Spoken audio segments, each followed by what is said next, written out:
Curiosidades em Física das Radiações, por Leandro Luiz. Ao meu Criador, aquele que me fortalece, digno de toda honra e glória.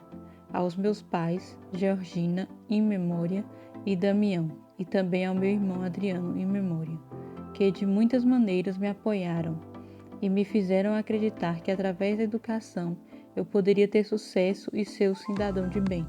A Rafaela, com amor. Aos meus alunos que fazem desta diversão, que é da aula, uma honra e satisfação. Conhecimento específico sem discernimento, sabedoria e amor não importa para a construção de uma cultura de solidariedade e, consequentemente, de uma sociedade melhor. Leandro Luiz. Sobre o autor.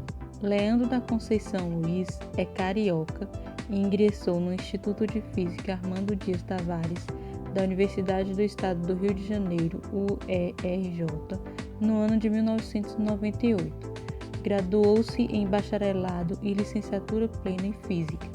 Fez seu mestrado na área de Física Nuclear Aplicada pelo Programa de Engenharia Nuclear do Instituto Alberto Luiz Coimbra de Pós-Graduação e Pesquisa de Engenharia da Universidade Federal do Rio de Janeiro. Concluiu o doutorado pelo Departamento de Física da Universidade Federal de Juiz de Fora e atualmente é pós-doutorando pelo mesmo departamento e instituição. Durante anos, Leandro atuou como professor em cursos de radiologia médica. Em 2008, começou a lecionar no ensino superior como professor substituto do Departamento de Física da Universidade Federal Rural do Rio de Janeiro. Um ano depois, tornou-se professor adjunto da Faculdade Bezerra de Araújo, onde ministra as disciplinas de cálculo, física, bioquímica e biofísica, além de orientar alunos em iniciação científica e monografias. É autor do livro Introdução à Física Radiológica. É autor do livro Introdução à Física Radiológica em Radiologia Médica e Equipamentos Radiológicos.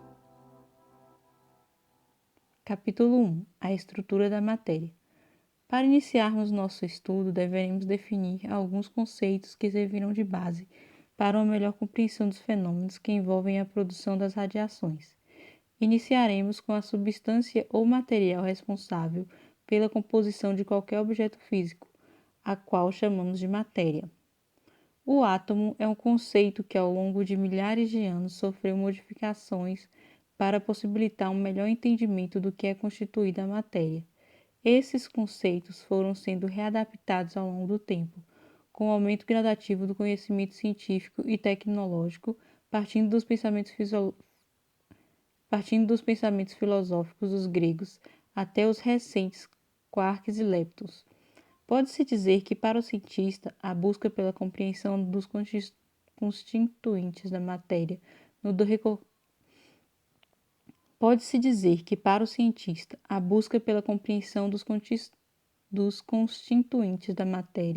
no decorrer de todos esses anos está relacionadas com a necessidade de se fazer ciência, isto é, buscar explicar o que está ao nosso redor e que até então é inexplicável.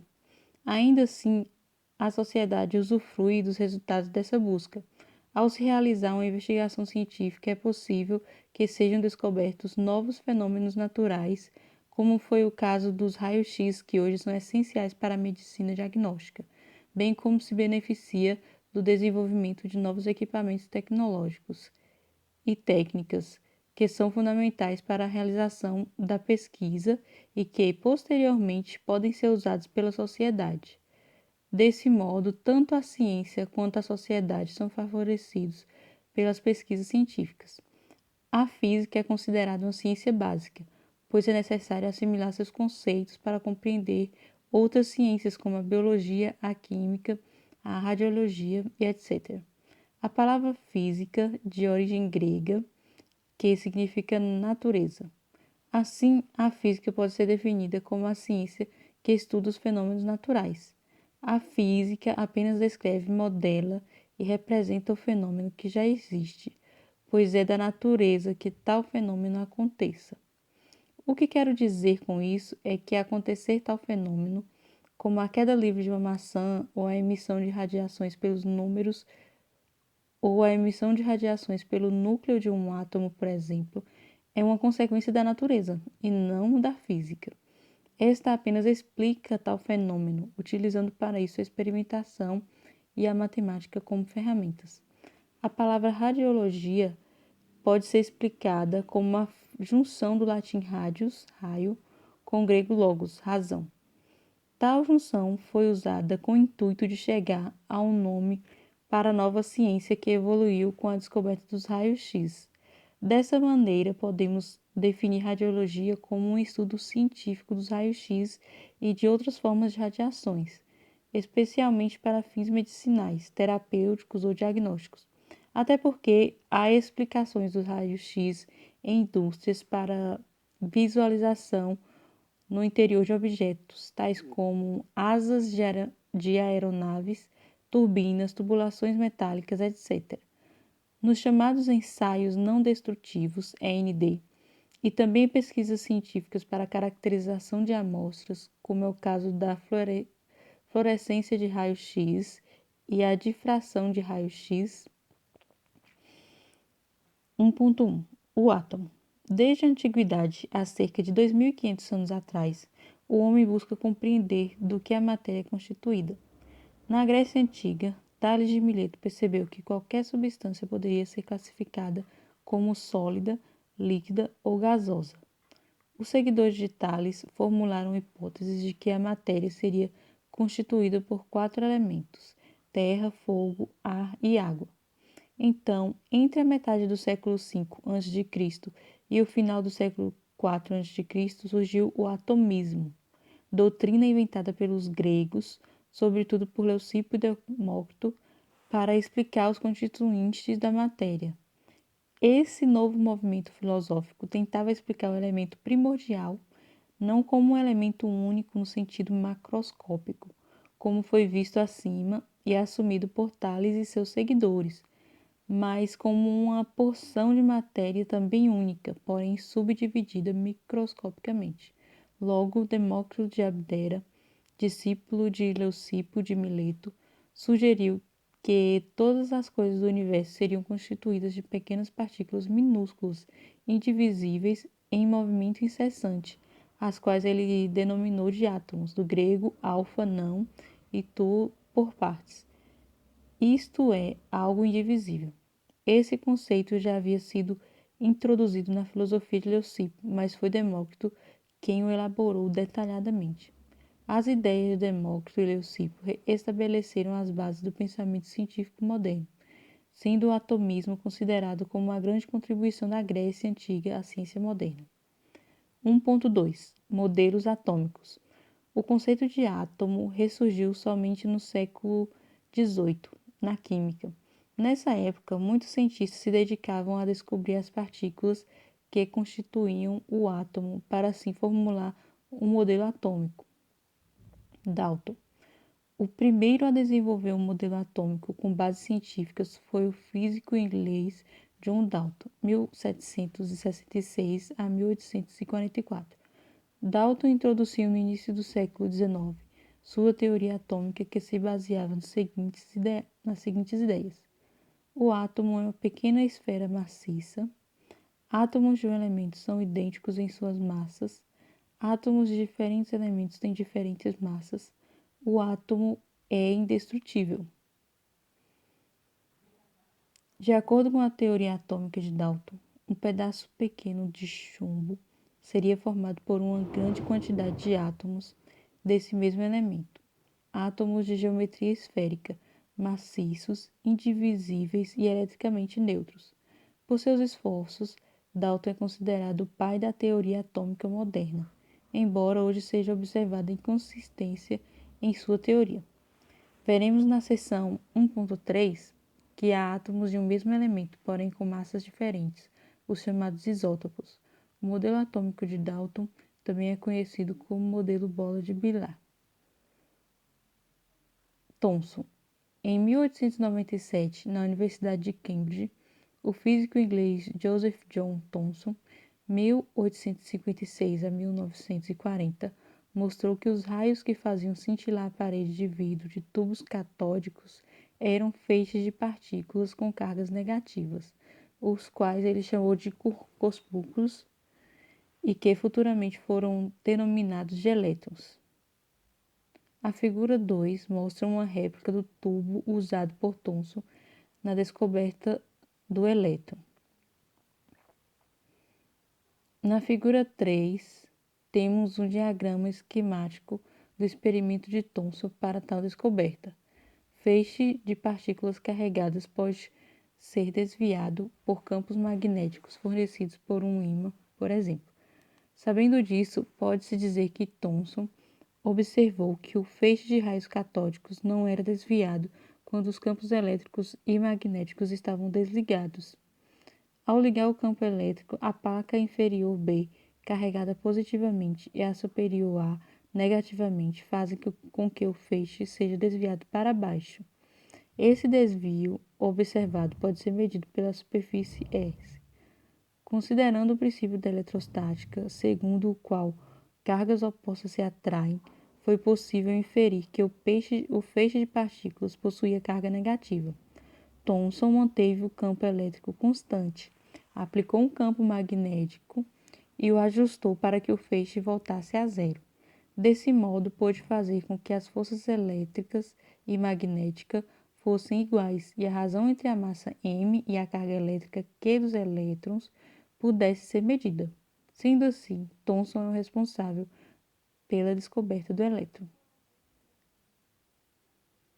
Outra contribuição de Thomson foi a observação de que filamentos de metais aquecidos emitiam elétrons. Essa observação é de grande importância para a radiologia, pois veremos no capítulo 3 que o processo de produção de raio-x se inicia no aquecimento do filamento do cátodo. Ele também notou que os elétrons eram projetados de vários materiais quando a luz os atingia, tentando explicar os fenômenos observados em sua experiência. Thomson propôs um modelo atômico denominado pudim ou pudim de ameixas, em português. Nesse modelo, o átomo é formado por uma massa de carga positiva distribuída de maneira mais ou menos uniforme, com forma geométrica elétrica, e na qual os elétrons carregados negativamente estão enterrados. A carga elétrica combinada dos elétrons negativos era igual à carga positiva total, de tal modo que o átomo era eletricamente neutro. Para fins didáticos de aprendizagem, o modelo proposto por Thomson pode ser comparado a um panetone, onde o pão seria a massa carregada positivamente e as frutas cristalizadas distribuídas no seu interior, os elétrons. Na época, Thomson era considerado a maior autoridade mundial em fenômenos eletromagnéticos, chegando até a dirigir o renomado laboratório Cambridge, na Universidade de Cambridge. Em 1906, recebeu o Prêmio Nobel de Física pela descoberta dos elétrons. 31 anos mais tarde, em 1937, seu filho, o físico britânico George Thomson, também recebeu um prêmio Nobel pela verificação experimental da difração da partícula descoberta por seu pai. Contudo, o modelo atômico de Thomson seria desvalidado anos depois por seu ex-aluno, Ernest Rutherford, 1871 a 1937.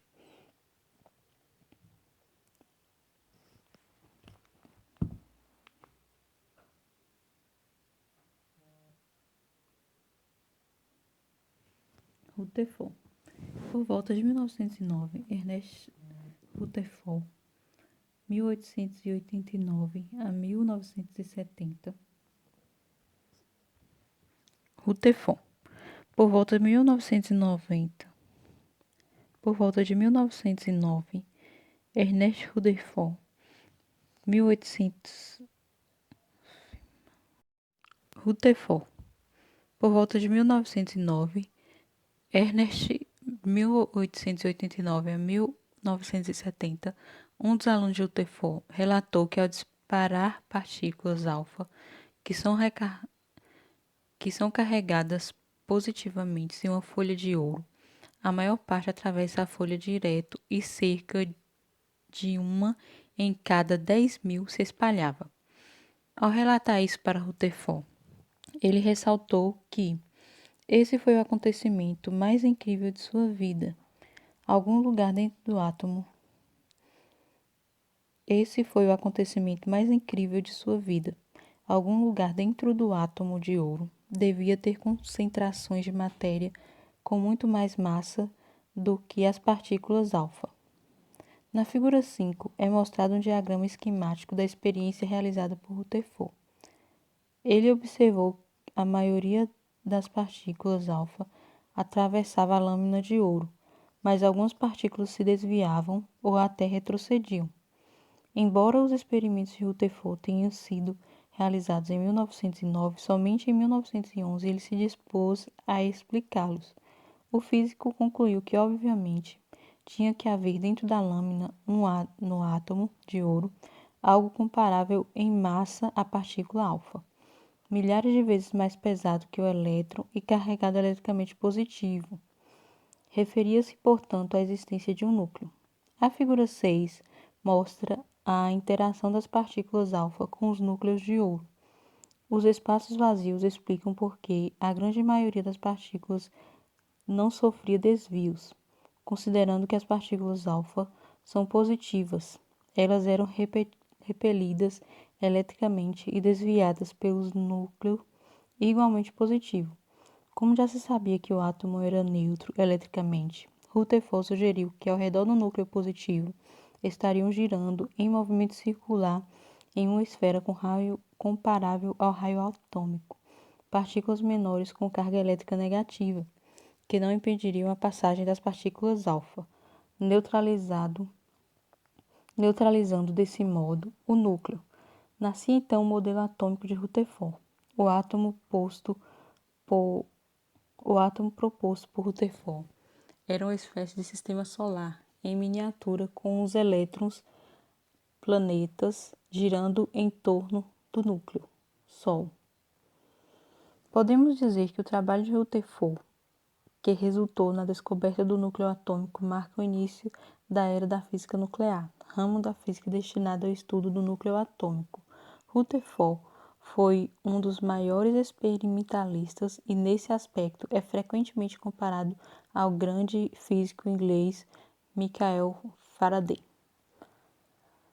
1791 a 1867, que não aceitavam a ideia enquanto não a pudesse demonstrar em condições de laboratório. Foi Rutherford também que concebeu a ideia de determinar a meia-vida de substâncias e assim sua idade precisa. Postulou ainda a existência de partículas positivas carregadas no núcleo atômico. A essas partículas deu o nome de prótons, que do grego significa primeiras coisas. Em 1919, demonstrou a experiência dessas partículas bombardeando núcleos de nitrogênio com partículas alfa. Rutherford também sugeriu a existência de uma partícula eletricamente neutra em núcleos mais pesados, chamando-a de nêutron. Rutherford recebeu um prêmio Nobel de Química em 1908, antes mesmo de ter apresentado seu modelo atômico. Entretanto, revelava não estar contente por não ter sido um prêmio de física. Seu prêmio Nobel foi pelo reconhecimento de seu trabalho sobre radioatividade. Bom, 2 anos após o nascimento do modelo atômico de Rutherford, o jovem físico dinamarquês Niels David Bohr, 1885 a 1962, amigo de Rutherford, reuniu algumas observações, experiências e teorias já existentes para aprimorar a explicação do modelo atômico então adotado. Bohr mostrou que não era possível descrever a estrutura do átomo. Bohr mostrou que não era possível descrever a estrutura do átomo classicamente, isto é, usando a física clássica, mas sim usando a teoria quântica. Então, usou o modelo atômico de Rutherford e a teoria quântica de Planck para uni-los e propor com apenas 27 anos seu modelo atômico. Para Bohr, o elétron pode se mover em determinadas órbitas sem irradiar. Essas órbitas estáveis são denominadas estados estacionários. No entanto, quando o elétron passa de um estado estacionário inicial com energia maior para outro estado estacionário com energia menor, ele emite energia. Se o estado inicial for de menor energia, o átomo absorve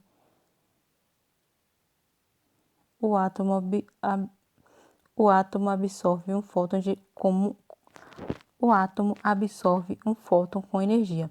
Assim, pode-se dizer que Bohr quantizou o átomo de Rutherford, propondo o seguinte: enquanto o elétron estiver girando na mesma órbita, ele não emite nem absorve energia. Ao saltar de uma órbita para outra, o elétron emite ou absorve um quanto de energia. Com essas e outras observações, o modelo atômico passou a ser denominado Modelo Atômico de Rutherford-Bohr. Em 1922, Bohr recebeu o Prêmio Nobel de Física